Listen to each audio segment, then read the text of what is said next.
আজকে আমরা আলোচনা করব আলোর প্রতিফলন সম্পর্কে। তো আমি আজকের আলোচনার বিষয়গুলো এখানে লিখে রাখছি। আমরা আজকে আলোচনা করব আলোর প্রতিফলন, নিয়ত ব্যাপ্ত প্রতিফলন, প্রতিফলনের সূত্র, দর্পণ, গোলীয় দর্পণ, বক্রতার কেন্দ্র, বক্রতার ব্যাসার্ধ, মেরু, ফোকাস দূরত্ব, ফোকাস বিন্দু এবং প্রতিবিম্ব, আর হচ্ছে আলোর যে প্রতিফলনের 6টা চিত্র হয় সেই 6টা চিত্র সম্পর্কে আলোচনা করব। তো আমরা প্রথমে আসি দর্পণ কি জিনিস। আমরা সবাই আমাদের বাড়িতে মুখ দেখার জন্য কিন্তু আয়না ব্যবহার করি। এখন আমরা যে আয়নাটা ব্যবহার করি সাধারণত এই আয়নাটাই কিন্তু একটা দর্পণ। দর্পণ হচ্ছে এমন একটা তল যে তলে কোনো একটা আলো এসে পড়লে আবার বাধা পেয়ে ফিরে আসে। তো আমরা দর্পণের সংজ্ঞাটা এভাবে বলতে পারি যে যদি কোনো তলে আলোকরশ্মি পড়ে সে আলোকরশ্মি আবার যদি বাধা পেয়ে ফিরে যায় তাহলে সেই তলকে বলা হয় দর্পণ। তো আমরা যদি একটা সাধারণ একটা গ্লাস, সেই গ্লাসের যদি আমরা পাশে যদি কোনো রং করে দিতে পারি বা যদি আমরা তার অপরপাশে অন্ধকার কোনো কিছু রাখতে পারি তাহলে কিন্তু আসলে ওই গ্লাসটা কিন্তু আমাদের হচ্ছে একটা দর্পণ হিসাবে কাজ করবে। তো আমরা আমাদের বাসায় যে দর্পণগুলো আছে সেই দর্পণটা সাধারণত সমতল দর্পণ। তো আমরা এখানে একটা দর্পণ আঁকলাম, ধরে নিলাম এই দর্পণের পেছনে রং করা আছে। আমাদের বাইরের যে আয়নাগুলো আছে প্রত্যেকটা আয়নার পেছনে আপনারা দেখবেন যে আয়নার পেছনে কিন্তু রং করা থাকে কোনো একটা, বা আসলে ওটাকে রং করা বলা হয় না, ওটা আমরা পরে জানবো। তো আমরা ধরে নিলাম এটা একটা দর্পণ। এখন যদি আমি এই দর্পণে যদি একটা লাইটে যদি একটা আলো বাসাই, ধরে নিলাম এই দর্পণের দিক থেকে একটা আলো আসে, এটা একটা আলোক রশ্মি। এটা কি আলোক রশ্মি? যদি একটা আলোক রশ্মি এসে যদি এই দর্পণের উপর পড়ে তাহলে অবশ্যই কি হবে, অবশ্যই আলোক রশ্মিটা এই পাশে কি পার হবে? দর্পণ ভেদ করে কি অন্য পাশে যেতে পারবে? অবশ্যই পারবে না। তো কি হবে, এই আলোটা আমরা দেখবো যে আমরা এই আলোটা আবার দেখবো ফিরে আসছে, ওই দর্পণে বাধা পেয়ে কিন্তু আবার ফিরে আসবে। তো আসলে এই যে আলো এক জায়গায় থেকে আসতেছে, এক জায়গা থেকে আসার পর বা উৎস থেকে আসার পর একটা আয়নার উপর পড়ার পর সেই আয়নায় বাধা পেয়ে যখন আলো ফিরে যায়, এই ঘটনাকেই কিন্তু বলা হয় আলো প্রতিফলন। তো আমরা আলো প্রতিফলনটা যদি আরো একটু ভালো করে জানতে চাই, আমি ঠিক করে এইদিকে না আঁকে যদি এইদিকে একটা চিত্র আঁকি, যদি আমি এই দর্পণের উপর কোনো আলো পাঠাই, আমি এদিকে একটা আলো পাঠাই, তাহলে কি হবে? অবশ্যই আলোটা কি হবে, এখানে বাধা পেয়ে এইদিকে ফিরে যাবে। তো আমরা কিন্তু আসলে এগুলো বাসা বাড়িতে আমাদের যে নিজস্ব আয়নাগুলো আছে সেখানে আমরা প্র্যাকটিক্যাল দেখতেও পারি। আমরা যদি একটা লাইট নিয়ে যদি আমরা সোজা আয়নার উপর ধরি, বা আমরা যতটুকু লাইটটা বাঁকা করে আয়নার উপর ধরবো ঠিক ততটুকুই বাঁকা করে কিন্তু ওই আলোটা আবার ফিরে আসবে। তো আমরা এখানে ধরে নিলাম এখানে একটা লাইট থেকে একটা আলো আছে, সে আলো আসে আমাদের এই আয়নার উপর পড়ছে এবং কি হবে, এই আয়নাতে বাধা পেয়ে আবার ফিরে যাবে। তো এটাই হচ্ছে আলো প্রতিফলন। তো যদি আমাদের প্রতিফলনের সংজ্ঞা দিতে বলে আমরা কি করবো? আমরা বলবো আলো একটা মাধ্যম থেকে অন্য একটা মাধ্যমে যাওয়ার সময় যদি বাধা পেয়ে পুনরায় আগের মাধ্যমে ফিরে যায় তখন তাকে বলা হয় আলো প্রতিফলন। তো আসলে মাধ্যমটা কি জিনিস? এই যে আমরা যখন এই আলোটা এই আয়নার উপর ফেলছি, তো আলোটা তো একটা মাধ্যম দিয়ে আসা লাগছে। আলো আছে আসলে কার মধ্যে দিয়ে? আলো আছে বাতাসের মধ্যে। এখানে একটা মাধ্যম, সেটা হচ্ছে বাতাস, এবং এই আলোটা বাতাসের মধ্যে দিয়ে কোথায় পাঠাচ্ছি আমরা? এই আয়নার মধ্যে, এই আয়নার মধ্যে বা এই দর্পণের উপরে। তো এটাও আরেকটা মাধ্যম। তো আলো কি করছে? আলো বাতাসের ভিতর দিয়ে এই কাচের উপরে এসে পড়ছে, এই দর্পণের উপরে এসে পড়ছে। এই দর্পণের উপর পড়ার পরে আলো আবার কিন্তু ওই বাতাসের মধ্যেই ফিরে গেছে। তাহলে আবার কিন্তু আলো এখানেও বাতাস, পুরো অংশে বাতাস আছে। তো আলো কি করছে? আবার বাতাসের মধ্যে ফিরে গেছে। তা আলো যদি একটা মাধ্যম, বাতাস একটা মাধ্যম, এই মাধ্যম থেকে অন্য একটা মাধ্যম, এই যে দর্পণ এটা আরেকটা মাধ্যম, অন্য একটা মাধ্যমে যাওয়ার সময় যদি বাধা দিয়ে পুনরায় আগের মাধ্যমে ফিরে যায় তখন তাকে বলা হয় আলো প্রতিফলন। আবার বলতেছি, আলো একটি মাধ্যম থেকে অন্য একটি মাধ্যমে যাওয়ার সময় যদি বাধা পেয়ে পুনরায় আগের মাধ্যমে ফিরে যায় তখন তাকে বলা হয় আলো প্রতিফলন। তো আশা করি আমরা আলোর প্রতিফলন সম্পর্কে কিছু ধারণা আসলো। তো আমরা অষ্টম শ্রেণীতে কিন্তু আলোর প্রতিফলন এবং প্রতিসরণের যে বেসিকটা সেটা কিন্তু আমরা অনেকেই জেনে নিয়েছিলাম। তারপরে আমি এখানে আবার দেখানোর চেষ্টা করতেছি। তো আমরা সবাই জানি যে একটা সমতলের উপর যদি আরেকটা লম্বাভাবে যদি একটা সরলরেখা আঁকা হয়, সাধারণভাবে একবারে সোজা করে যদি একটা সরলরেখা আঁকা হয় তাহলে এই পাশে কিন্তু 90 ডিগ্রি কোণ উৎপন্ন হয়। ঠিক একইভাবে এই পাশে 90 ডিগ্রি কোণ উৎপন্ন হয়, সমকোণ তৈরি হয়। এটাকে আমরা কি বলি? এটাকে আমরা বলি লম্ব। তো আলোর প্রতিফলন বোঝার জন্য অবশ্যই আমাদেরকে একটা লম্ব কল্পনা করে নিতে হবে। তো আমরা যদি এখানে যদি একটা লম্ব কল্পনা করে নিই, এই যে একটা লম্ব কল্পনা করে, তো এটার নাম আমরা দিলাম লম্ব, বা আমরা আলোর প্রতিফলন এটার নাম হচ্ছে অভিলম্ব। এটার নাম হচ্ছে অভিলম্ব। তাহলে এই অভিলম্বে এই পাশের যে কোণটা সেটার মান কত ডিগ্রি? অবশ্যই 90 ডিগ্রি, অবশ্যই 90 ডিগ্রি। ঠিক একইভাবে এই অভিলম্বে এই পাশের কোণটা এটা কত ডিগ্রি?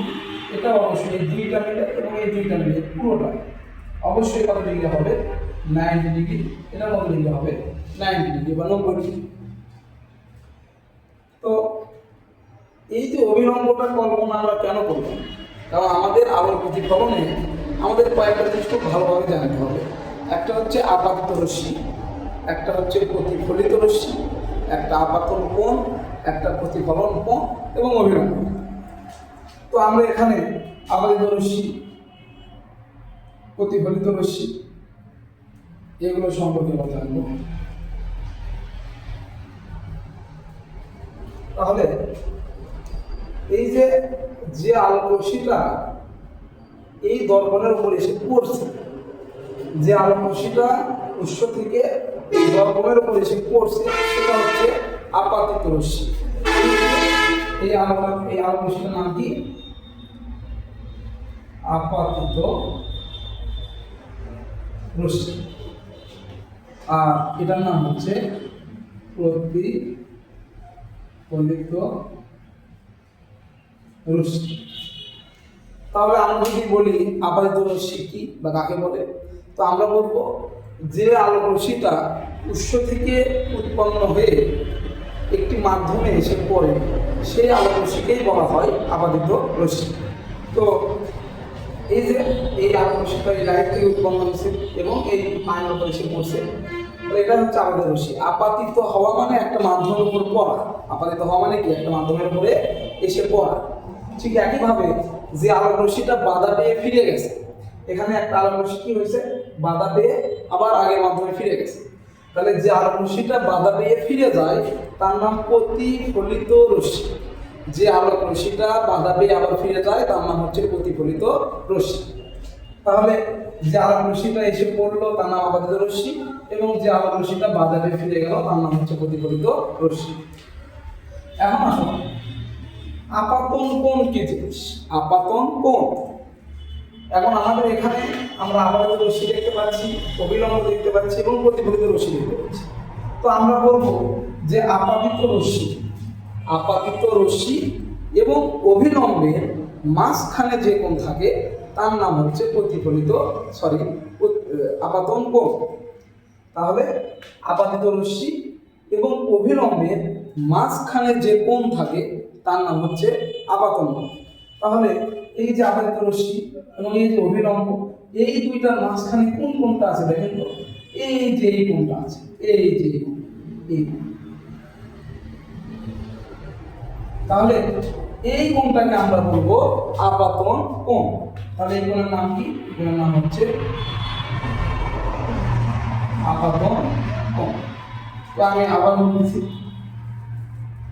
যে আপাতিত রশ্মি এবং অভিলম্বের মধ্যবর্তী কোণকে বলা হয় আপাতন কোণ। ঠিক একইভাবে প্রতিফলিত রশ্মি এবং অভিলম্বের মধ্যবর্তী কোণকে বলা হয় প্রতিফলন কোণ। কি কোণ বলা হয়? প্রতিফলন কোণ। প্রতিফলিত রশ্মি ও অভিলম্ব এই দুইটা, এই যে এই অভিলম্ব এবং এই রশ্মিটা, প্রতিফলিত রশ্মিটা, এই দুইটা মাঝখানে যে কোণটা আছে, এই যে কোণটা, এই কোণটার নাম হচ্ছে প্রতিফলন কোণ। ঠিক আছে? তাহলে আপাতিত রশ্মি এবং অভিলম্বের মাঝখানে যে কোণ থাকে তার নাম আপাতন কোণ, এবং প্রতিফলিত রশ্মি আর অভিলম্বের মাঝখানে যে কোণ থাকে তার নাম প্রতিফলন কোণ। তো আমরা প্রতিফলন সম্পর্কে ধারণা আছে আমাদের। এখন আমাদের জানতে হবে নিয়ত প্রতিফলন ও ব্যর্থ প্রতিফলনটা কি জিনিস। তো আমরা যদি একটা সমতল কল্পনা করি যে এখানে যে দর্পণটা আছে, ঠিক একইভাবে এটাও কিন্তু একটা দর্পণ। তো আমরা যদি এই দর্পণের উপর এদিক থেকে একটা আলো পাঠাই, সেই আলোটা কি হবে? এই দিকে চলে যাবে। আবার যদি আমরা এদিক থেকে আরেকটা আলো পাঠাই, সেই আলোটা এই দিকে চলে যাবে। কিন্তু যদি আমরা এইরকম কোনো দর্পণ নিই, যদি এরকম কোনো দর্পণ হয় এরকম, তাহলে এখানে কি হবে?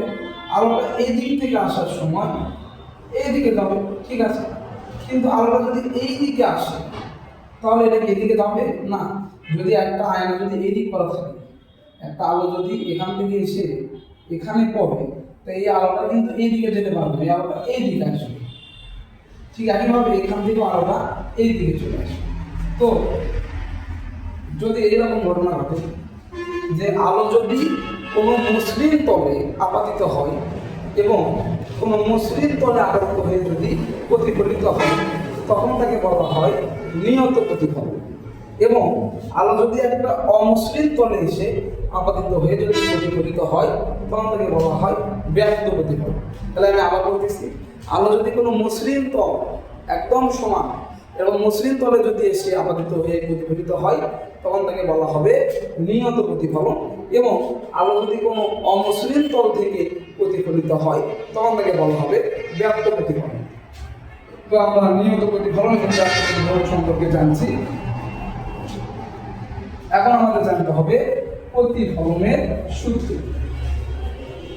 তো প্রতিফলনের দুইটা সূত্র আছে। প্রতিফলনের প্রথম সূত্র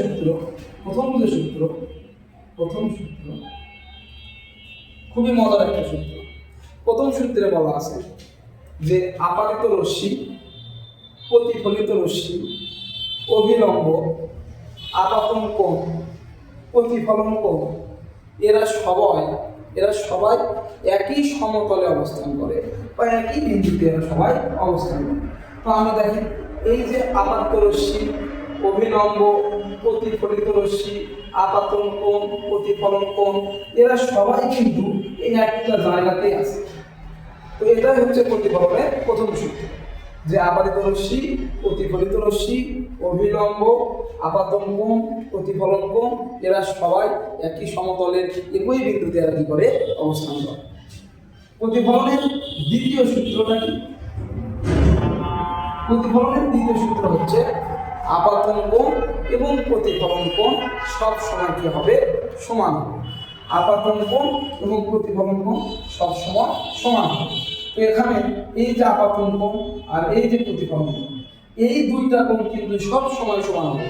অর্থাৎ যদি আমরা এদিক থেকে একটা আলো এখানে পাঠাই, তো এখানে যদি 30 ডিগ্রি করে এসে আলোটা পড়ে, তাহলে 30 ডিগ্রি হয়েই কিন্তু আলোটা বের হয়ে যাবে। তো এটাই হচ্ছে আমাদের প্রতিফলনের দ্বিতীয় সূত্র, যে আপাতন কোণ এবং প্রতিফলন কোণ সব সময় কি হবে? সমান হবে। এটা সমান হবে, সব অল টাইম এটা কি হবে? সমান। তো আমরা প্রতিফলন সম্পর্কে কিছু জানলাম, নিয়ত ব্যর্থ প্রতিফলন এবং প্রতিফলনের সূত্র সম্পর্কে জানলাম। এখন আমরা আলোচনা করব দর্পণ সম্পর্কে।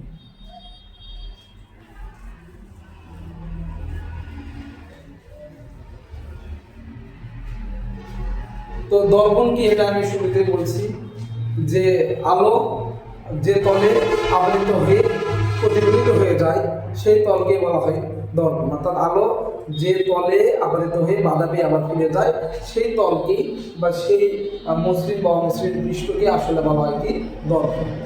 তো আমরা দর্পণ আমাদের সাধারণত দুই ধরনের দর্পণ হয়, একটা হচ্ছে সমতল দর্পণ আর একটা হচ্ছে গোলীয় দর্পণ।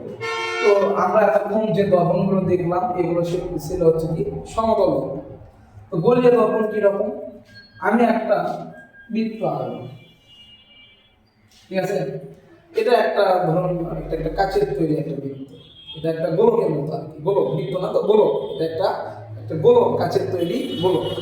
যদি এই গোলকের ভেতরের পৃষ্ঠে যদি রং করা থাকে, এই গোলকের ধরুন একটা ফুটবলের উপরের পৃষ্ঠটা আসলে কাচের তৈরি এবং ভেতরে রং করা আছে।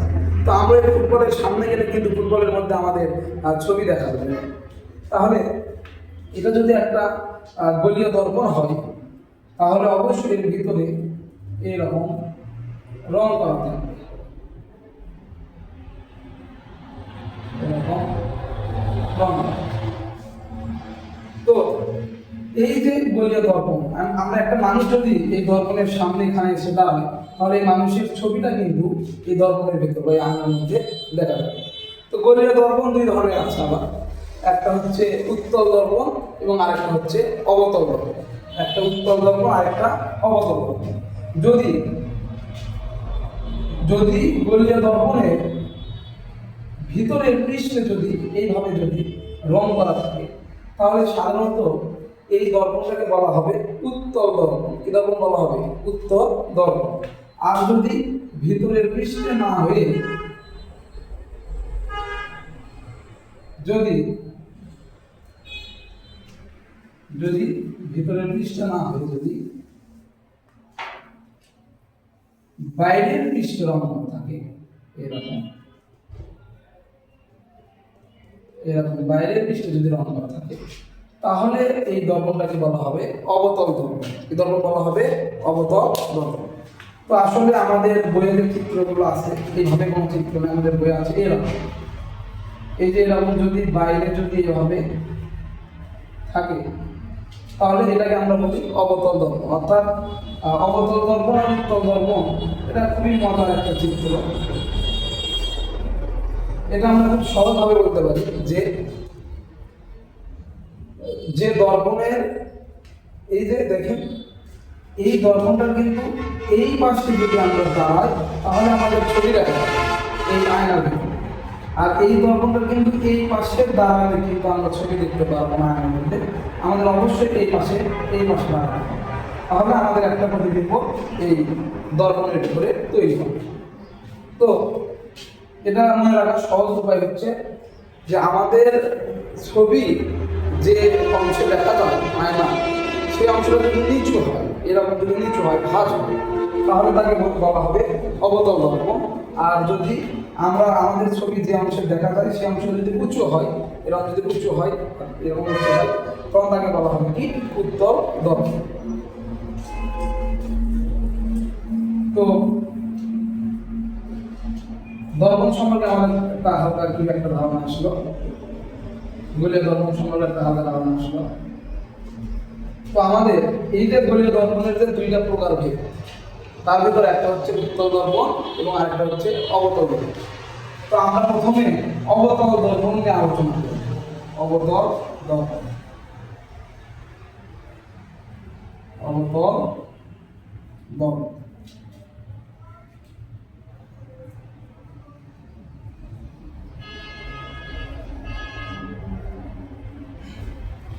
এই যে অবতল,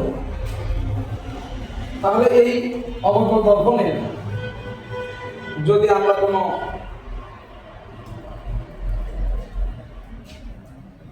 প্রতিবিম্ব দেখতে চাই তাহলে অবশ্যই আমাদের কিন্তু এই পাশে আমাদের কি করতে হবে? দাঁড়াতে হবে, তাহলে আমাদের ছবিটা এই দর্পণের মধ্যে দেখা যাবে। তো আমরা দর্পণ থেকে এই জিনিসগুলো কিন্তু আমাদের জানতে হবে। বক্রতার কেন্দ্র কি, বক্রতার ব্যাসার্ধ কি, মেরু কি, ফোকাস বিন্দু কি, ফোকাস দূরত্ব কি, এই বিষয়গুলো সম্পর্কে আমাদের কিন্তু এই দর্পণে জানতে হবে। তো এটা একটা কি দর্পণ? এটা একটা অবতল দর্পণ। তো আসলে এই দর্পণটা কিন্তু একটা বৃত্ত বা একটা গোলকের কিন্তু একটা অংশ ছিল। এটা কিন্তু পুরোটাই এরকম একটা গোলক ছিল। আমরা কি করছি, আমরা এই গোলকের একটা অংশ ভাবে কেটে নিয়েছি। কেটে নেওয়ার পরে এরকম একটা অবতল দর্পণ আমরা তৈরি করে নিয়েছি। তো আমরা এই অবতল দর্পণ তো যেহেতু একটা গোলকের অংশ এবং ওই গোলকের অবশ্যই একটা কেন্দ্র ছিল, তাহলে এই অবতল দর্পণ তো একটা গোলকের অংশ, সেই গোলকের অবশ্যই একটা কি ছিল, কেন্দ্র ছিল। তো আমরা এটা ধরে নিলাম এখানে নেই, আমরা ধরে নিলাম এই কেন্দ্রটা আছে এখানে। তাহলে এই যে এটা একটা গোলীয় দর্পণ এবং এই গোলীয় দর্পণটা যে গোলকের অংশ, সেই গোলকের কেন্দ্রকে বলা হবে বক্রতা কেন্দ্র। কি বলা হবে? বক্রতা কেন্দ্র। তাহলে এই দর্পণটা একটা গোলকের অংশ ছিল এবং সেই গোলকের একটা কি ছিল, কেন্দ্র ছিল। সেই কেন্দ্রকে বলা হবে বক্রতা কেন্দ্র। এবং বক্রতার কেন্দ্রকে সি দ্বারা প্রকাশ করা হয়। বক্রতার কেন্দ্রকে সি দ্বারা প্রকাশ করা হয়। তো এই গোলকের এই পুরো একটা যে গোলক ছিল, সেই গোলকের অবশ্যই একটা কি ছিল, অবশ্যই একটা কেন্দ্র ছিল। সেই কেন্দ্রকে বলা হবে কি, বক্রতা কেন্দ্র। এখন আমরা যদি এই দর্পণের বিষুবী অঞ্চল দিলাম, বিষুবী অঞ্চল বলতে পেটের দিকে একবারে মাঝামাঝি যে অংশটা, আমরা ধরে নিলাম এটা হচ্ছে একবারে মাঝের একটা অংশ। এই বিষুবী অঞ্চলের কোনো একটা বিন্দুকে বলা হয় মেরু। কি বলা হয়? মেরু বলা হয়। তাহলে এটাকে আমরা বলবো হচ্ছে মেরু। মেরুকে অবশ্যই পি দ্বারা প্রকাশ করা হয়। কি দ্বারা প্রকাশ করা হয়? পি দ্বারা প্রকাশ করা হয়। তো আমি আবার বলতেছি, আমাদের গোলীয় দর্পণটা যে গোলকে, এই যে এই গোলীয় দর্পণটা যে গোলকের অংশ ছিল, সেই গোলকের কেন্দ্রকে বলা হয় বক্রতার কেন্দ্র এবং মেরু কি, আমাদের দর্পণের বিষুবী অঞ্চলের কোনো একটা বিন্দুকে বলা হয় মেরু। তো আমরা যদি এখন এই মেরু আর বক্রতার কেন্দ্র যদি আমরা যোগ করে দিই, তাহলে যে সরলরেখাটা পাওয়া যাচ্ছে, এটার নাম হচ্ছে বক্রতার ব্যাসার্ধ। এটার নাম কি? এটার নাম হচ্ছে বক্রতার ব্যাসার্ধ। তো বক্রতার কেন্দ্র থেকে মেরু পর্যন্ত যে দূরত্ব, সেই দূরত্বের নাম হচ্ছে বক্রতার ব্যাসার্ধ। বক্রতার ব্যাসার্ধকে আর দ্বারা প্রকাশ করা হয়। আমরা সাধারণত জানি যে কোনো ব্যাসার্ধকেই আর দ্বারা প্রকাশ করা হয়। এখন আসুন, এই যে বক্রতার কেন্দ্র এবং মেরু, এই দুইটার ঠিক মাঝের অংশ, একবারে মধ্যবিন্দু যেটা, এই দুইটার ঠিক মাঝের অংশ বা মধ্যবিন্দুকে বলা হয় প্রধান ফোকাস। কি বলা হয়? প্রধান ফোকাস। তো বক্রতার ব্যাসার্ধের মধ্যবিন্দুকে বলা হয় প্রধান ফোকাস, অথবা বক্রতার কেন্দ্র এবং মেরুর মাঝের যে বিন্দুটা, তাকে বলা হয় কি, প্রধান ফোকাস।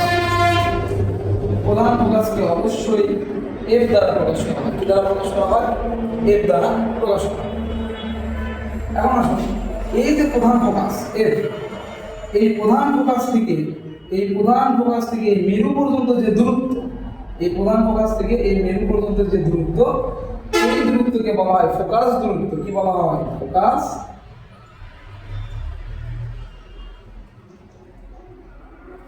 দূরত্ব। এবং ফোকাস দূরত্বকে আমরা ছোট হাতের এর দ্বারা প্রকাশ করি।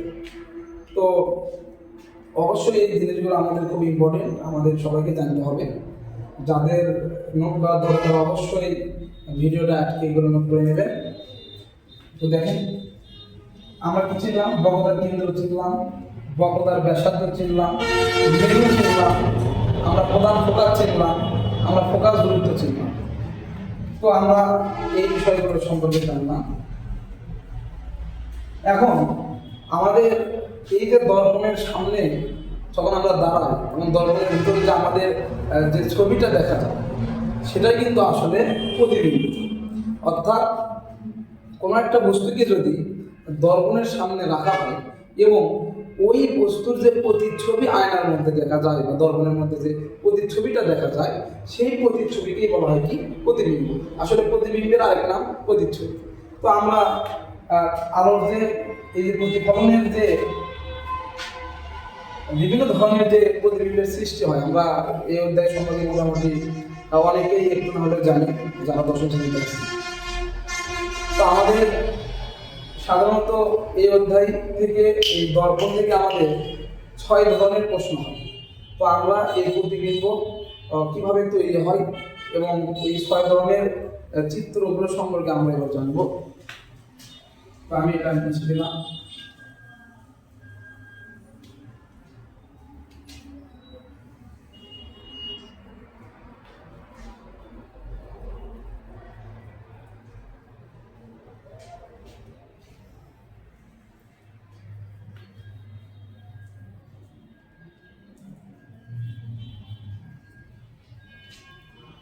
তো আমি এখানে একটা জিনিস আসলে এগিয়ে গেছি, সেটা হচ্ছে প্রধান অক্ষ কি জিনিস। প্রধান অক্ষ, এই যে আমরা যে বক্রতার ব্যাসার্ধ করলাম, এই বক্রতার ব্যাসার্ধ বরাবর যদি কোনো একটা সরলরেখা আঁকা হয়, অর্থাৎ এই বক্রতার ব্যাসার্ধটা, এই বক্রতার ব্যাসার্ধকে যদি আরো একটু পেছন দিকে বর্ধিত করে দেওয়া হয়, তাহলে এই পুরো অংশটাকে বলা হয় প্রধান অক্ষ। কি বলা হয়? প্রধান অক্ষ। তো আমাদের আলোর যে প্রতিফলনের যে 6টা চিত্র আছে, এই 6টা চিত্র জানার আগে আমাদের কয়েকটা বিষয় জানতে হবে। সেটা হচ্ছে প্রতিফলনের কিছু নিয়ম আছে, যে আলো আসলে কোন দিক থেকে আসলে কোন দিকে যাবে, এই নিয়মগুলো সম্পর্কে আমাদের জানতে হবে। আমরা সাধারণত 3টা নিয়ম জানবো। 3টা নিয়ম জানলে আমাদের আর কোনো সমস্যা হবে না। তো আমাদের প্রথম যে নিয়মটা, সেটা হচ্ছে যদি কোনো আলোকরশ্মি প্রধান অক্ষের সমান্তরালে এসে এই আয়নার উপরে পড়ে, তাহলে কোন দিক দিয়ে এটা যাবে? যদি কোনো আলোকরশ্মি এই প্রধান অক্ষের সমান্তরালে আপাতিত হয়, যদি কোনো আলোকরশ্মি প্রধান অক্ষের সমান্তরালে আপাতিত হয়, তাহলে এই আলোকরশ্মিটা কোন দিক দিয়ে প্রতিফলিত হবে? তো আমরা এটা অবশ্যই মনে রাখি যে যদি কোনো আলোকরশ্মি প্রধান অক্ষের সমান্তরালে আপাতিত হয়, তাহলে অবশ্যই আলোকরশ্মিটা প্রধান ফোকাস দিয়ে প্রতিফলিত হবে। যদি কোনো আলোকরশ্মি প্রধান অক্ষের সমান্তরালে আপাতিত হয়, তাহলে অবশ্যই এটা প্রধান ফোকাস দিয়ে কি হবে? প্রতিফলিত হবে। আবার বলতেছি, প্রধান অক্ষের সমান্তরালে যদি আপাতিত হয়, তাহলে কি হবে? প্রধান ফোকাস দিয়ে প্রতিফলিত হবে। ঠিক একইভাবে যদি কোনো আলোকরশ্মি প্রধান ফোকাস দিয়ে আপাতিত হয়, ধরে নেন একটা আলোকরশ্মি এই জায়গা থেকে এই প্রধান ফোকাস দিয়ে এসে আপাতিত হলো এই আয়নার উপরে, তাহলে এটা কোন দিক দিয়ে যাবে? তাহলে এটা কি হবে? এটা প্রধান অক্ষের সমান্তরালে প্রতিফলিত হবে। প্রধান অক্ষের সমান্তরালে প্রতিফলিত হবে। আবার বলতেছি, যদি প্রধান অক্ষের সমান্তরালে আপাতিত হয়, তাহলে যাবে প্রধান ফোকাস দিয়ে। যদি প্রধান ফোকাস দিয়ে যায়, তাহলে এটা কি হবে? এটা ফিরে যাবে কোন দিক দিয়ে? এটা ফিরে যাবে প্রধান অক্ষের সমান্তরালে। এবং আমাদের আরেকটা চিত্র সম্পর্কে জানতে হবে, আরেকটা রেখা। সেটা হচ্ছে যদি কোনো আলোকরশ্মি বক্রতার কেন্দ্র দিয়ে আপাতিত হয়, যদি কোনো আলোকরশ্মি এই সির মধ্য দিয়ে আপাতিত হয়, তাহলে এটা অবশ্যই যে দিক দিয়ে আছে, যে পথে আছে, সেই পথে আবার ফিরে যাবে। অর্থাৎ বক্রতার কেন্দ্রের মধ্য দিয়ে আসলে বক্রতার কেন্দ্রের মধ্য দিয়ে আবার কি হবে? ফিরে যাবে। তো আমি আবার এই বিষয়গুলো বলতেছি, যদি আলোকরশ্মি যদি প্রধান অক্ষের সমান্তরালে আপাতিত হয়, তাহলে অবশ্যই প্রধান ফোকাস দিয়ে বের হয়ে যাবে। যদি প্রধান ফোকাস দিয়ে আপাতিত হয়, তাহলে প্রধান অক্ষের সমান্তরালে বের হয়ে যাবে। এবং যদি বক্রতার কেন্দ্র দিয়ে আপাতিত হয়, তাহলে বক্রতার কেন্দ্র দিয়ে কি হবে? বের হয়ে যাবে। যদি এই 3টা বিষয় আমাদের মাথায় থাকে, তাহলে আমাদের প্রতিফলনের 6টা চিত্র সম্পর্কে আর কোনো ভুল হওয়ার সম্ভাবনা নেই। তো আমরা এবার প্রতিফলনের যে 6টা চিত্র হয়, সেই চিত্রগুলো সম্পর্কে আলোচনা করি।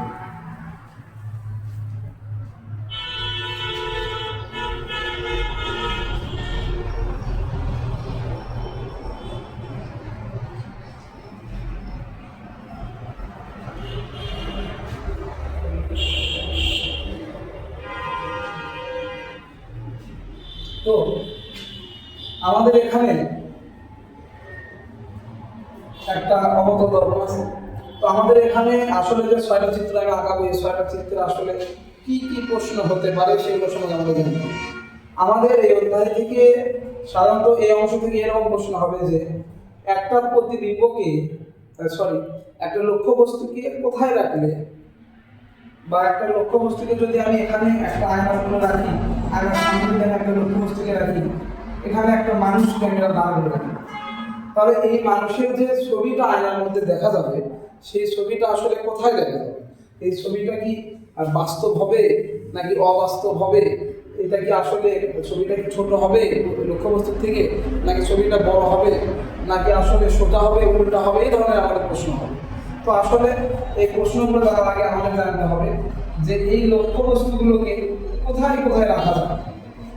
আসলে এগুলো আমরা আস্তে আস্তে গাণিতিক সমস্যাগুলো সমাধান করলে এই বিষয়গুলো ভালো লাগবে। তারপর আমি বলছি আমাদের এখান থেকে 6 ধরনের প্রশ্ন হবে। প্রথম প্রশ্ন বলতে পারে যে একটা লক্ষ্যবস্তুকে যদি দর্পণ থেকে অসীম দূরে রাখা হয়, দর্পণ থেকে কোথায় রাখা হয়?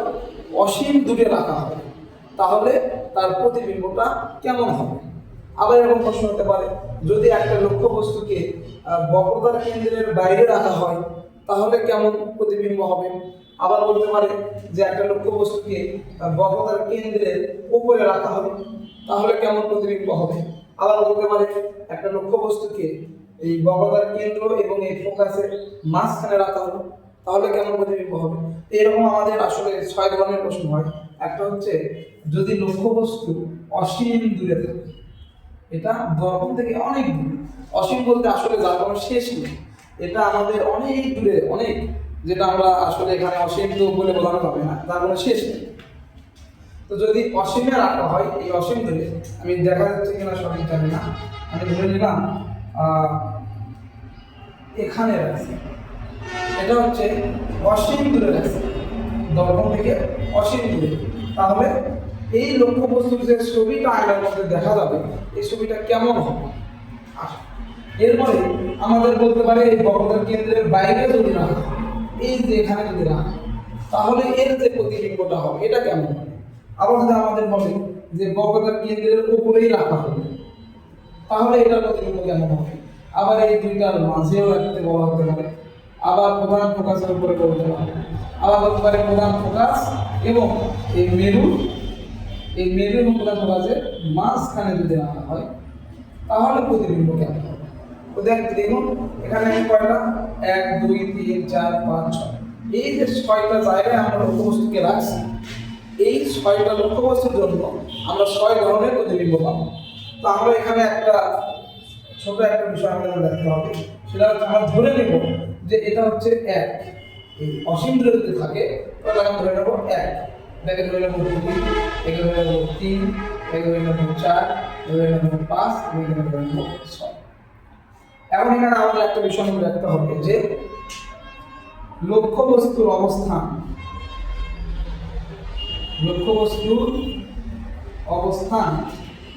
আর প্রতিবিম্বের অবস্থান,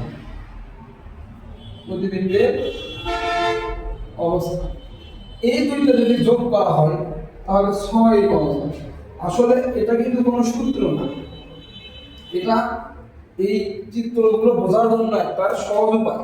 আমরা এটা মনে রাখবো যে লক্ষ্যবস্তুর অবস্থান এবং প্রতিবিম্বের অবস্থান যোগ করলে 6 পাওয়া যাবে। কত পাওয়া যাবে? 6 পাওয়া যাবে। তো আরেকবার এটা দেখে নেন। লক্ষ্যবস্তুর অবস্থান এবং প্রতিবিম্বের অবস্থান, এই দুইটা যদি যোগ করা হয় তাহলে কত হবে? 6 হবে। তো আসলে বিষয়টা কি রকম? বিষয়টা হচ্ছে যদি আমরা ধরে নিই যে লক্ষ্যবস্তু অসীম দূরে আছে, দর্পণ থেকে কত দূরে আছে? দর্পণ থেকে অসীম দূরে আছে লক্ষ্যবস্তু। তো লক্ষ্যবস্তু যদি অসীম দূরে থাকে তাহলে এটা কয় নম্বরে আছে? এটা অবশ্যই 1 নম্বরে আছে। তো 1 নম্বরে যদি থাকে আমরা এখন কি শিখলাম যে লক্ষ্যবস্তুর অবস্থান এবং প্রতিবিম্বের অবস্থান যোগ করলে 6 হতে হবে। তো আমাদের অসীমে যদি থাকে তাহলে এটা কয় নম্বরে আছে? 1 নম্বরে। তো 1 এর সাথে কত যোগ করলে 6 হয়? অবশ্যই 1 এর সাথে 5 যোগ করলে 6 হয়।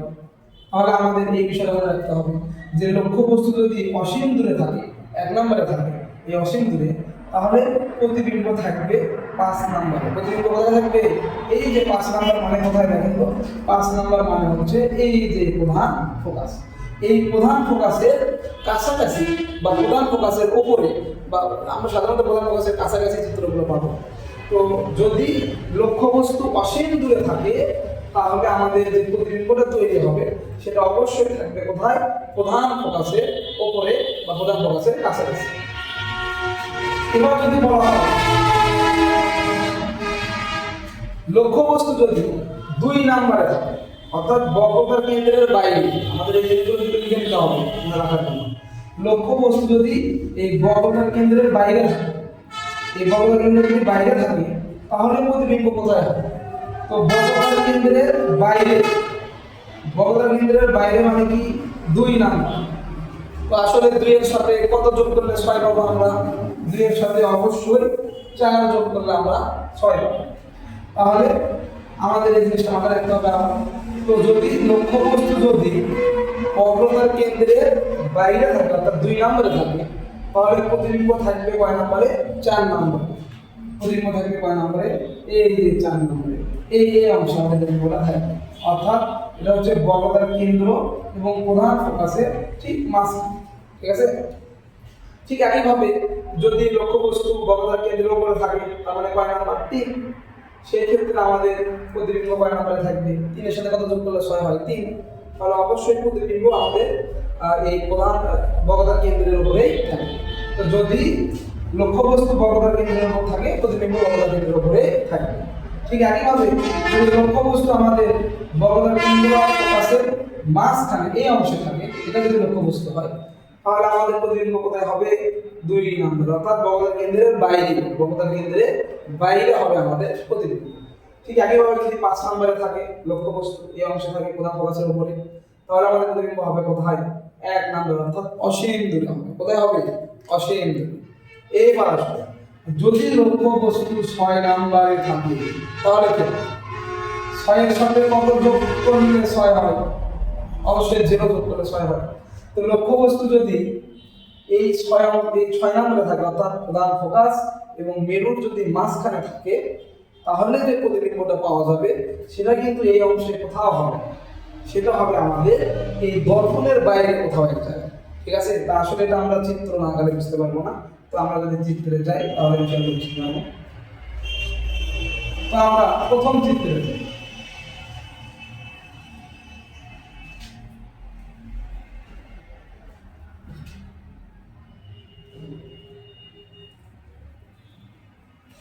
তো আমরা প্রথম চিত্রটা কি ছিল? যে লক্ষ্যবস্তু যদি দর্পণ থেকে অসীম দূরে থাকে, কোথায় থাকে? অসীম দূরে। তো অসীম দূরে যদি থাকে তাহলে এর প্রতিবিম্বের অবস্থান কোথায় হবে?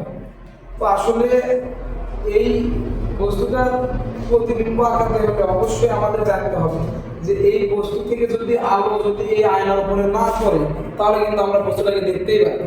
তাহলে অবশ্যই আগে এই বস্তু থেকে কিছু আলো এই আয়নার উপরে পড়তে হবে। তো আমরা আসলে কিভাবে আয়নার উপর আলোগুলো পাঠাবো?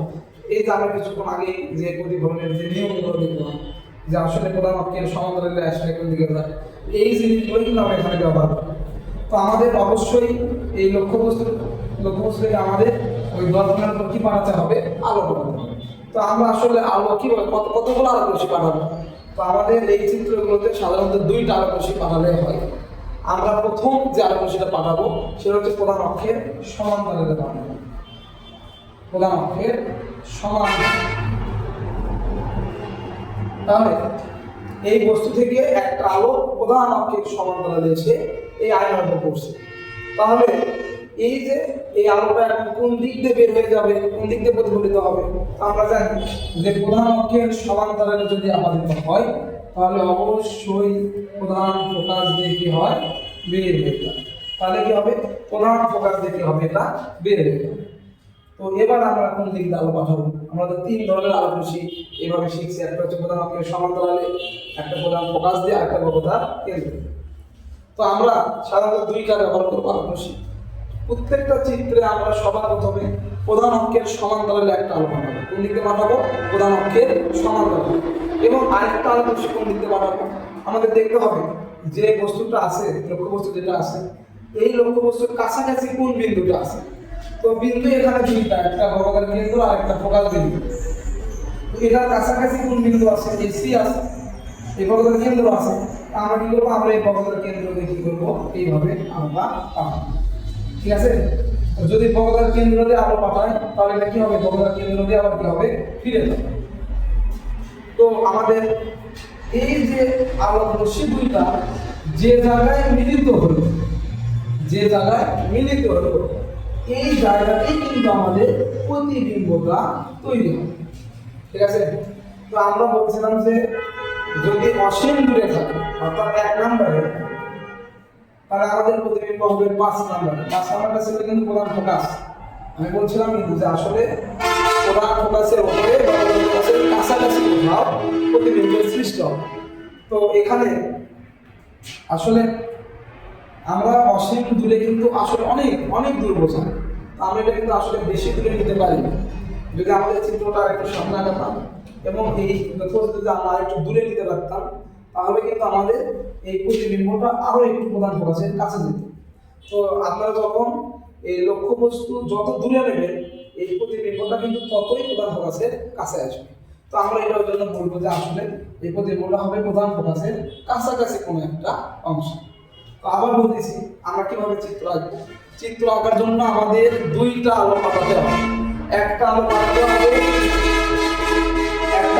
হবে প্রধান অক্ষের সমান্তরালে, এবং আরেকটা আলো পাঠাতে হবে আমাদের ওই লক্ষ্যবস্তুর কাছাকাছি যে বিন্দুটা থাকবে সেই বিন্দুর মধ্যে দিয়ে।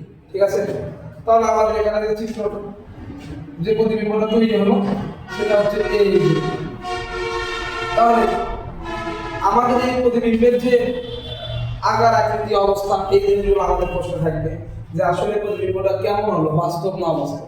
তো আমরা যে আলোকরশ্মিগুলো পাঠাচ্ছি, সেই আলোকরশ্মিগুলো ফিরে আসার সময় কিন্তু মিলিত হয়েছে এক জায়গায়।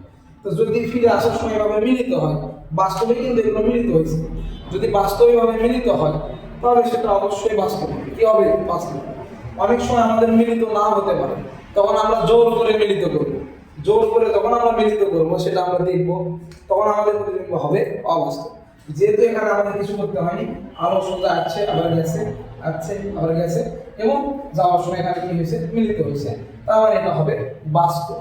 যদি বলা হয় সোজা হবে না উল্টা হবে, তা আমাদের লক্ষ্যবস্তু ছিল এই উপরের দিকে, দর্পণে এই অংশ প্রধান অক্ষ থেকে উপরের দিকে, কিন্তু আমাদের প্রতিবিম্ব পাওয়া গেল প্রধান অক্ষ থেকে নিচের দিকে।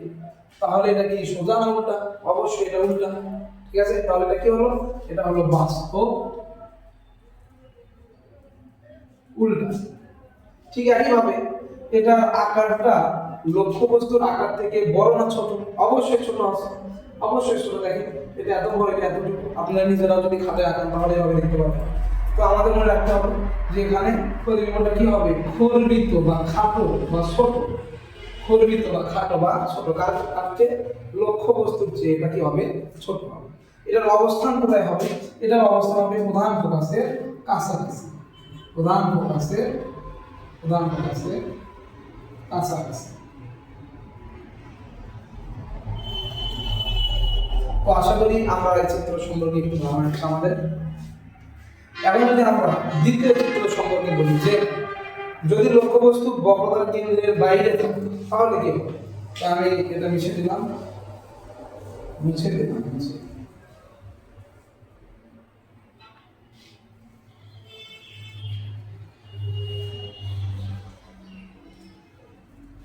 যদি এই বক্রতার কেন্দ্রের বাইরে কোথাও যদি লক্ষ্যবস্তু থাকে, বাইরে তাহলে আমাদের প্রতিবিম্বটা কোথায় হবে? তো আমাদের কাজ কি? আমাদের কাজ হচ্ছে একটা আলোকরশ্মি কোন দিকে পাঠাবো, আমরা প্রধান অক্ষের সমান্তরালে অলটাইম আমরা একটা আলোকরশ্মি প্রধান অক্ষের সমান্তরালে পাঠাবো। তাহলে এটা কোন দিকে যাবে? এটা যাবে অবশ্যই প্রধান ফোকাস। তারপরে আমাদের এই লক্ষ্যবস্তুর কাছাকাছি কোন বিন্দু আছে? সি। তো আমরা কি করব, কাছাকাছি যে বিন্দুটা আছে এই বিন্দুটার মধ্যে আমরা কি করবো, আলোটা পাঠাবো। তাহলে এটা ফিরে যাবে ওই দিক দিয়ে, ফিরে যাবে সি বিন্দুতে আসলে, সি বিন্দুতে কি হয়, ফিরে যাবে। তাহলে এবার কোথায় মিলিত হলো? এই যে এই জায়গায়। তাহলে আমাদের প্রতিবিম্বটা হলো এখানে। তাহলে প্রতিবিম্বটা কি হবে? অবশ্যই এগুলো কিন্তু মিলে গেছে এখানে আলোকরশ্মিগুলো, আমরা কিন্তু জোর করে মিলাইনি, এগুলো ইচ্ছাকৃতভাবে মিলে গেছে। ওই জন্য এখানে এটা অবশ্যই বাস্তব হবে এবং উল্টা হবে এবং অবস্থান কোথায় হবে? বক্রতার কেন্দ্র এবং প্রধান ফোকাসের মাঝখানে। বক্রতার কেন্দ্র এবং প্রধান ফোকাসের মাঝখানে, যেটা 2 নাম্বার। আর এখানে ছিল কয় নাম্বার ছিল? এখানে অংশটা ছিল 4 নাম্বার আমাদের মানে। ওইটার অবস্থান কোথায় হবে? বক্রতার কেন্দ্র এবং প্রধান ফোকাসের মাঝখানে। এবং এটা অবশ্যই খর্বিত হবে। কি হবে? খাটো হবে। এটার থেকে এটা খাটো হবে। তো আশা করি বোঝা গেছে। তো এরপর আমরা দেখব যদি বক্রতার কেন্দ্রের উপরে রাখা হয়,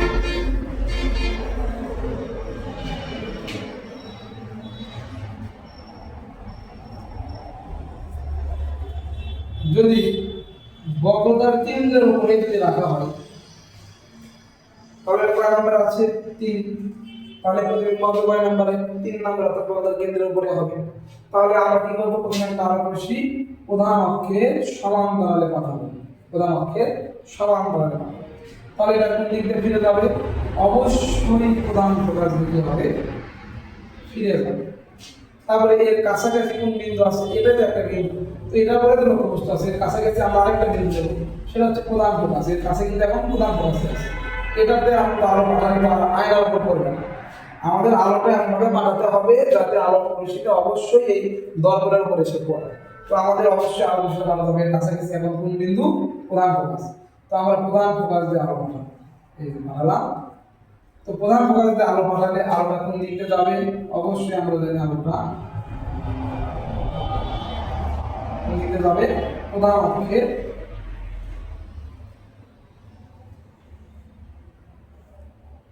অক্ষের সমান্তরালে, এই দিক দিয়ে এসে প্রধান অক্ষের সমান্তরালে কি হবে? প্রতিফলিত হবে। তো দেখেন এবার কোন জায়গায় মিলিত হলো? এই যে জায়গায়। আসলে এটা যদি আমাদের এই মাপটা সঠিক হয়, তো এটা একবারে ঠিক সির উপরে এসে মিলিত হবে। এটা নিয়ে আসলে ভয় পাওয়ার কিছু নাই। আপনারা চিত্র আগামী সময় অবশ্যই সির উপরে এটা মিলিত হবে। তো দেখেন এবার আমাদের প্রতিবিম্বটা কেমন হলো? অবশ্যই বাস্তব, উল্টা, এবং এর আকার অবশ্যই সমান হবে। আমাদের মনে রাখতে হবে যদি 3 নম্বরে থাকে, অর্থাৎ সিতে বক্রতার কেন্দ্রের উপরে, তাহলে লক্ষ্যবস্তুর আকার এবং প্রতিবিম্বের আকার কি হবে? সমান হবে। এটা আসলে এখানে হবে, এটা কিন্তু এখানেই হবে। যাই হোক, এই দুইটার আকার কি হবে? সমান হবে। এটা কি হবে? বাস্তব হবে এবং উল্টা হবে এবং অবস্থান হচ্ছে বক্রতার কেন্দ্রের উপরে। আবার বলতেছি আকার দুইটা কি হবে? সমান হবে। ঠিক আছে? তো আশা করি বুঝতে পারছেন আমরা সবাই। তো যদি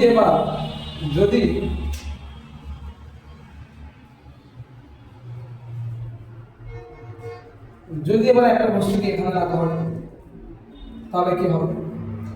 আপনারাই বলেন এবার কি হবে? এটা একটু কল্পনা করুন। তো এবার যদি আমরা বক্রতার কেন্দ্র এবং প্রধান ফোকাসের উপরে যদি কোনো বস্তুকে রাখি, তাহলে অবশ্যই একটা আলো আমরা কোন দিক দিয়ে বাড়াবো? প্রধান অক্ষের সমান্তরালে বাড়াবো। তাহলে এটা কোন দিক দিয়ে বের হয়ে যাবে? এটা প্রধান ফোকাস দিয়ে বের হয়ে যাবে। এবং এর কাছাকাছি বিন্দু কোনটা আছে? পিছনে তো আছে সি, কিন্তু আমাদের আলো পাঠাতে হবে সামনের দিকে। তো আমাদের এর ভিতর দিয়ে আমরা আলো পাঠাবো। তো প্রধান ফোকাস দিয়ে যদি আলো যায়, সেটা প্রধান অক্ষের সমান্তরালে কি হবে? আলো। তো এটা হবে এই। তাহলে এটা কি হলো?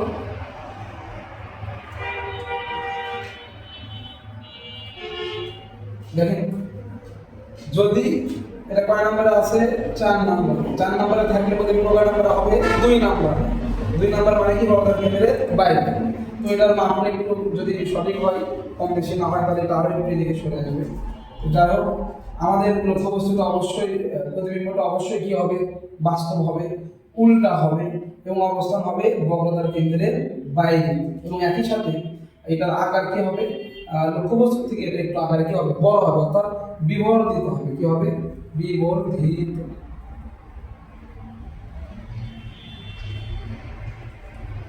ঠিক আছে? তো এটার আকার কি হবে? অবশ্যই বিবর্ধিত। আসলে এটা আমরা করছি। এইবার আমাদের যে দুইটা চিত্র আছে, খুবই ইম্পর্টেন্ট এই দুইটা চিত্র।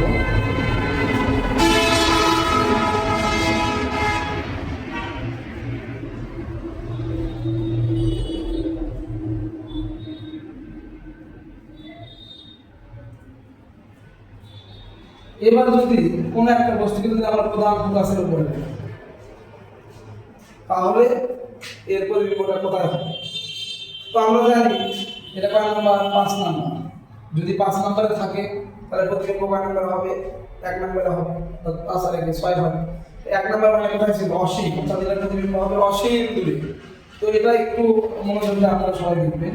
তো আমাদের প্রথম কাজ কি? আমাদের প্রথম কাজ হচ্ছে প্রধান অক্ষের সমান্তরালে আলো পাঠাতে হবে। এটা কোন দিকে যাবে? এটা যাবে প্রধান ফোকাস দিয়ে চলে। ঠিক আছে? তো এর কাছাকাছি সামনে কি আর কোনো বিন্দু আছে? এর কাছাকাছি সামনে কিন্তু আর কোনো বিন্দু নাই। তো যদি এর কাছাকাছি সামনে যদি আর কোনো বিন্দু না থাকে, তো আমাদের অবশ্যই দেখতে হবে পিছন দিকেও তো আলো পাঠাতে হবে। পিছন দিকে পাঠালে কি এই দর্পণের উপর আলো পড়বে? তো এই চিত্র এই প্রধান ফোকাসে এবং প্রধান ফোকাসের মেরুর মাঝখানে যখন আমাদের লক্ষ্য থাকবে, এই দুইটা চিত্র আমাদের মনে রাখতে হবে যে আমরা একটা আলো প্রধান অক্ষের সমান্তরালেই পাঠাবো, আরেকটা আলো আমরা এমনভাবে পাঠাবো দেখে মনে হবে যেহেতু এর কাছাকাছি কোনো বিন্দু নাই, তাহলে আমাদের সি দিয়ে পাঠাবো। তো আমরা এমনভাবে পাঠাবো দেখে মনে হবে সি দিয়েই যাচ্ছে। তো আমাদের আসলে এই দিক থেকে আসলে কি আলো কি এখান থেকে যাবে? না, আলো যাবে বস্তুর কাছ থেকে। আমরা আলোটা এখান থেকে এই দিকে পাঠাবো, এখান থেকে এই দিকে পাঠাবো, এই দিকে। তো আমাদের এটা দেখে মনে হবে কোথায় থেকে যাচ্ছে? সি থেকে যাচ্ছে। দেখে মনে হবে সি থেকে যাচ্ছে। তো আমরা আলোটা আসলে পাঠাবো কোথা থেকে? বস্তুর কাছ থেকে দর্পণের উপরে, কিন্তু দেখে মনে হবে কোথা থেকে যাচ্ছে? সি থেকে যাচ্ছে। তো আলো যদি এই সি দিয়ে যদি আপাদিত হয়, তাহলে এটা কিন্তু আবার ওই পথে কি হবে? ওই পথে ফিরে আসবে। তো আপনারা যখন চিত্রটা আঁকাবেন, এই শেষের অংশে কিন্তু চিত্রটা ঠিক এরকম হবে,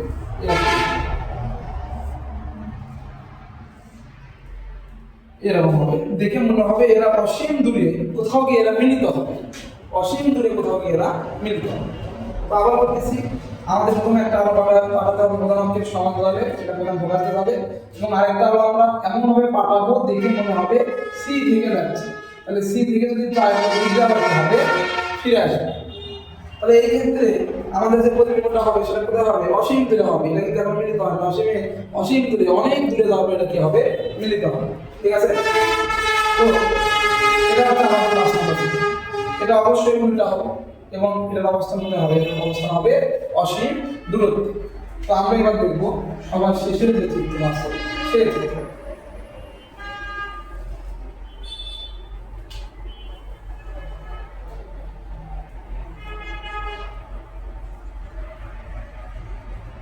যদি কোনো একটা লক্ষ্যবস্তুকে যদি আমরা প্রধান ফোকাস আর মেরুর যদি মাঝামাঝি কোনো একটা অংশে রাখি, তাহলে কি এটা কয় নম্বরে আছে? 6 নম্বরে।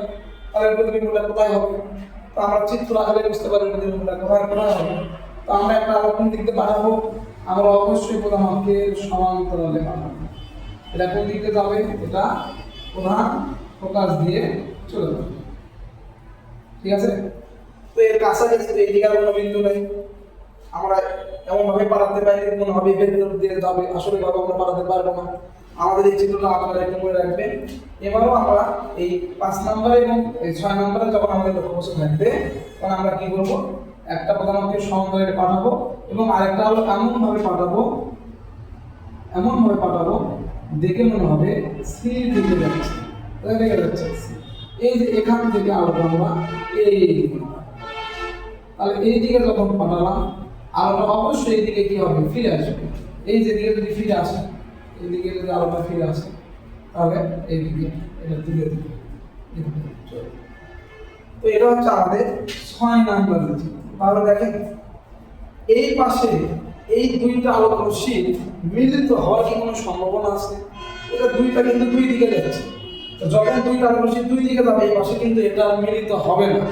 এখন আমরা যে 5টা চিত্র অঙ্কন করছি সবগুলোই দেখছি আমরা, প্রথম 4টা মিলিত হয়েছে এবং 5 নম্বর যেটা ছিল সেটা আমরা অসীমের মিলিত হবে এরকম দেখা যাচ্ছে যে আস্তে আস্তে অঙ্কন করে যাওয়ার পরে কি হবে? মিলিত হবে। কিন্তু এখানে কিন্তু মিলিত হওয়ার কোনো সম্ভাবনা নাই। এই পাশে কি মিলিত হবে? হবে না। তো আসলে আমাদের এটা মিলিত করতে হবে। তো মিলিত করার জন্য আমরা কি করব? মিলিত করার জন্য আমরা একটা কাজ করতে পারি। আমরা এই যে পিছন অংশ, এই দর্পণের পিছন অংশে আমরা পিছনে আমরা দেবো এবং এই যে আলোটা আমরা ধরে নেব, এটা যদি এই দিকে আমরা পাঠাই এইভাবে, এটা যদি আমরা এই দিকে পাঠাই এইভাবে, তাহলে কিন্তু এক সময় দেখা যাচ্ছে কি মিলিত হচ্ছে। এই যে এইখানে কি হচ্ছে, মিলিত হচ্ছে। তবে আবার বলতেছি, এই 6 নম্বরে যখন কোনো লক্ষ্যবস্তু রাখবো আমরা তার প্রধান ফোকাস আর মেরুর মাঝখানে রাখবো, তখন আমাদের প্রধান অক্ষের সমান্তরালে একটা আলো পাঠাতে হবে এবং একটা এমনভাবে পাঠাতে হবে দেখুন হবে সি থেকে তাহলে ওই দিকে ফিরে যাবে। কিন্তু বাস্তবে কিন্তু এটা আমরা এই পাশে কখনো মিলিত করতে পারবো না, কারণ এটা দুই দিকে যাবে, মিলিত হবে না। তাহলে এটাকে আমাদের কি জোর করে মিলিত করতে হবে। তো আমরা এটা পিছন দিকে বর্ধিত করে দিয়ে আমরা জোর করে কিন্তু এই জায়গাটাকে কি করছি, মিলিত করছি। তাহলে এটা কি আমাদের বাস্তব প্রতিবিম্ব হবে? অবশ্যই না, এটা কি হবে, এটা অবাস্তব, কারণ এটা আমরা জোর করে কি করছি, মিলিত করছি। তাহলে এই প্রতিবিম্বটা আমাদের হচ্ছে অবাস্তব, এই প্রতিবিম্বটা আমাদের হচ্ছে অবাস্তব। তো এই যে অবাস্তব প্রতিবিম্বটা আছে, এই অবাস্তব প্রতিবিম্ব এটার আকার অবশ্যই দেখা যাচ্ছে আমাদের লক্ষ্যবস্তু থেকে আকার কি হয়েছে, আকার কিন্তু অনেক বড়, বিবর্ধিত। এবং এটার অবস্থান কোথায়? এটার অবস্থান হচ্ছে দর্পণের পিছনে। দর্পণের কোথায়? পিছনে। আসলে দর্পণের পিছনে বলতে আমরা কি আমাদের আয়নার বাইরে কি আমাদের ছবি দেখা যাবে? কখনোই না।